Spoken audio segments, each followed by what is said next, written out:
The morning of May 13, 2026, was supposed to be a show of strength for AIADMK Palaniswamy. Instead, it became a clinical dissection of his leadership.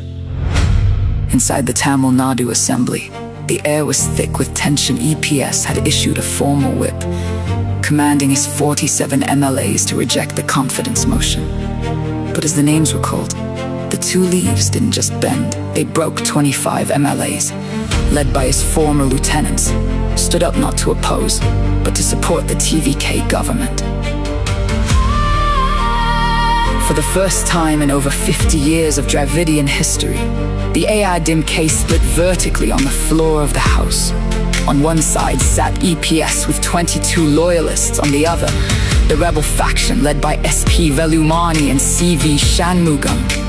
The final count was a crushing blow. 144 votes in favor of Chief Minister Vijay, including those of the AIADMK rebels. EPS watched from the front bench, a man isolated within his own party as his authority was ignored in real time.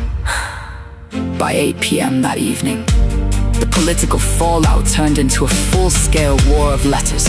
From the party headquarters, EPS released a series of statements sacking 26 top functionaries, including district secretaries and organizing secretaries. Among those stripped of their posts were Natham Diswanathan and CVJ Abaska.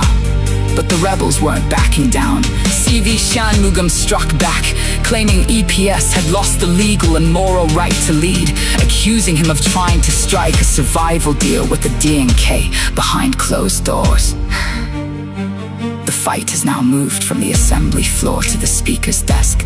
EPS has officially filed for the disqualification of the 24 MLAs who cross-voted, citing the anti-defection law.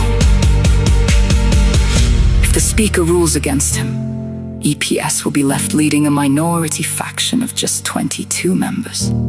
If he wins, he risks triggering nearly 24 by-elections in a state that has already signaled it is ready for a new era.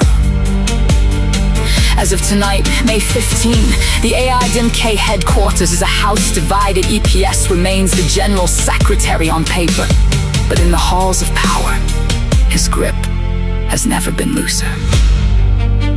For AIADMK Palaniswamy, the battle is no longer about winning an election.